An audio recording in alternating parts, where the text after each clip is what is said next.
Yo, welcome back to another video. It's your boy Corey, man. I went and did my hair. It's whatever. I saw somebody talking online about 2-string twists. I was like, I want to do that. Anyways, my shit popping up. My YouTube video is what I mean. My brother just hit me up. He said want to hop on the game. I'm gonna send him a text back just right now. Let me start the video first. I want y'all feel the wait. Here we go. Surprise isn't the word for this!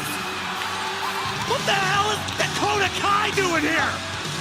You got me, Corey. I have no clue. Dakota Kai tweeted in a now deleted tweet saying, "I miss wrestling and I miss you guys," also stating that she isn't injured. And a matter of days later, she would be fired in the latest round of releases in WWE. To which I say, man, this one hurts. She joins the likes of Braun Strowman, Shayna Baszler, Cora Jade, and Kai's partner Eddie Thorpe, who were also just released, among others. Her extended time off TV made no sense if she's cleared and able to wrestle. While I love Julia, Roxanne, and Stephanie Vaquera, Raw has focused a lot lately on appearances by NXT talent, so not using Kai seemed strange. She last appeared on WWE programming during the March 17th episode of Monday Night Raw, where she picked up a win against Ivy Nile. And down!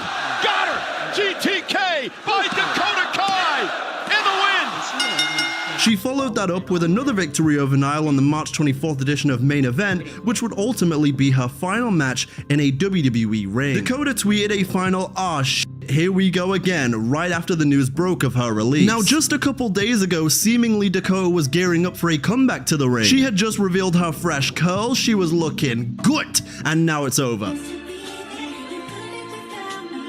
Nikita Lyons is still gainfully employed, by the way. Recently, Nick Khan said WWE doesn't bench people, so Dakota's absence was already a little weird. He said during an interview in what was speculated to be a subtle shot at AEW that WWE didn't do that. They wouldn't sign or keep wrestlers on the roster to simply not use them. Yet that's exactly what they've done with Dakota Kai and so many others over the years. Seemingly, WWE had plans for Dakota Kai, utilizing her well in the IC title tournament and then giving up somewhere along the way. You could argue that the reason Dakota wasn't being used on TV was because all of Damage Control wasn't fully healthy, but I don't buy it. Asuka and Kairi are out, but Io is still the world champion, so you could have even had her back Io instead of Rhea Ripley at some point. The hope initially was that since Asuka and Kairi will be healthy again soon, that this would theoretically bring back Kai as well. The one positive here is that Dakota Kai has already gained interest from outside companies and top agents in professional wrestling following her release from WWE. As you would expect, Kai is going to have plenty of offers. WWE may not have seen through the tall grass, but the independent scene just caught themselves an Evie. When Dakota Kai shows up in DPW.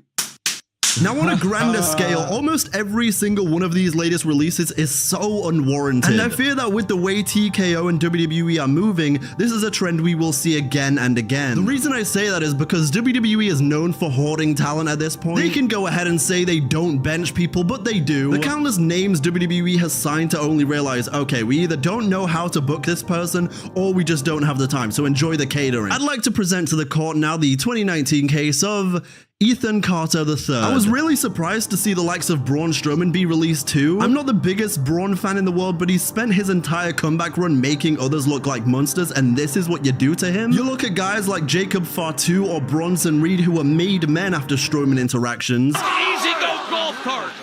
The monster of Omaha! And not to mention, Braun Strowman was kind of involved in the US title picture very recently as well, so it's even more bizarre. A lot of these releases are either inactive storylines on TV or they were. It's a very weird group of releases. One that was almost foreshadowed was Jakara Jackson. Of course, a part of metaphor until this past week on NXT when an ominous segment saw all 4 members parting ways. And if it means that we need to go our separate ways to be the stars that we know we are, then that's a move. 5, 6, 7, 8. Last time. Come on. 5, 6, and no matter what, we'll always be in for out. Always. I love you all. Love you. Which is really weird because you guys just got Noam Dar back. He won the Heritage Cup. The Meta Girls were down in TNA doing things. Oro Mensa was on Evolve. They were all doing things. And now Oro Mensa is released as well. You just said, hey, we had this faction that could have been something more than they already were. Badass entrance, and now they're gone. Getting rid of Jakara is nasty, nasty work, man. I don't care. You cannot tell me that this bombshell, this talented woman right here, isn't someone you can turn into a star. Double team. There's Crowder, that move brought them a great deal of success. Will it bring in the tag gold tonight?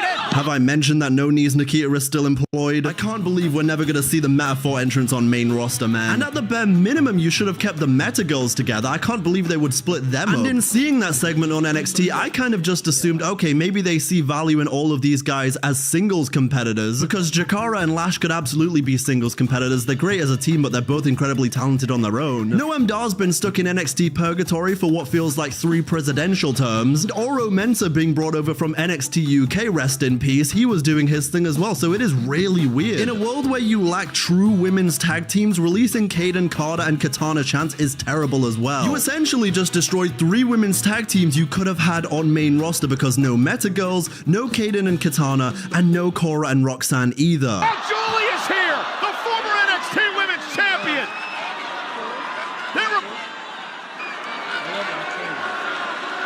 It would have made far more sense to use Julia elsewhere and have Cora be the one with Roxanne on main. The story is already built in. Gigi Dolan was also released after being on TV this week as well, meaning another tag team is gone. Where's Shotzi Blackheart? Is she okay? Is she alright? Gigi's release is also mind-boggling because not only did you just establish Chemical X as a new group, but you just had Gigi and Tatum fighting for the tag titles on NXT. You just had them on Raw. It's so bizarre. Because not only did you just release her tag partner, but you released her life partner, Big Body Harvey, too. Gigi, much like Jakara, is someone you could have had in the mid-card on Raw or SmackDown. You did not need to release her. Same with Isla Dawn a few months ago. You could have easily found a slot for all of them. Eddie Thorpe being in this round of releases is one as well that certainly doesn't sit right with me. He was just winning on NXT PLEs and then boom, he's gone. Right back around. Thorpe with a knee of his own, right under the jaw. And Eddie Thorpe just shocks the NXT universe. Also, releasing Dakota alongside her partner, it's just nasty work, especially when both wrestlers are too talented to not be on a huge stage. And someone else that might be on the chopping block soon is NXT's Keanu Carver. He came out in response to those releases and said, "These motherfuckers ain't ready for this. They being these Samoan motherfuckers who think they like that, who be voting for Trump and ain't really like that." I mean, he's not wrong. By the year 2030, WWE is going to be like 70% Samoan Dynasty. In completely unrelated news, Mercedes Moné announced that you can become text buddies with her for just $100 a month. Just $100 a month, huh? Mercedes Moné, send Bob. And Shayna Baszler is one of these releases for me where it really stings, because we could see it coming a mile away and it did not need to be this way. Ever since WrestleMania 36, when she lost to Becky Lynch and should have absolutely won, it's been downhill since then. Even crazier when you read Becky's book with her saying she vehemently begged and pushed for the idea of putting Shayna over at Mania, but they did not listen. Becky was already pregnant by the time Mania rolled around and she knew she was gonna be going, so why wouldn't you just put Shayna over and put the title on her? Sure, Shayna's had moments here and there, but the mystique and the star power that she had as NXT Women's Champion was never the same post main roster call-up. She was out here snapping limbs and having such bangers that she made Jessamine Duke and Marina Shafir look like stars just by being in her presence. She came into that first elimination chamber of hers and just ran through everybody, to which I see people saying, well, of course they didn't push her after the chamber, it was silent when she won. Let's be honest, if you just go ahead and book a relative unknown to this crowd to destroy everyone without the proper build, of course they're not gonna react. Sarah Logan has been eliminated. For the clutch, tap out by Riot. But Shayna tweeted last night after her release saying, "No one can offer what I have to offer. Reality. Let the galaxy burn." A sorely underrated wrestler and someone who absolutely deserves a killer run to restore what made her so great many years ago. While I don't necessarily want to go ahead and push for everybody that gets released from WWE to say, hey Tony, this might be one of those releases where I'd really like to see her mix it up with the AEW roster. Although now that I'm saying that, Shayna joining AEW would mean the Death Riders wouldn't end anytime soon. Oh no. This is all gonna end somehow, some way with the 4 horsewomen of MMA being in AEW. I can just feel it. Jokes aside, it's never fun when someone loses their livelihood, but I think the majority of these releases will be okay. There's a ton of opportunity outside of WWE and even AEW to still make a living from professional wrestling. I think the indie god Matt Cardona responded to all of these releases in the best way by saying, to the recently released, you have 3 choices. 1, fade into obscurity. 2, coast off your WWE name. 3, work your ass off, reinvent yourself, make a lot of money, and have a lot of fun. Hmm. That last one was pretty cool. But yeah, go don't sign no contract. Just handshake deal. Um. Anyways, we're getting out of here. Appreciate y'all for watching.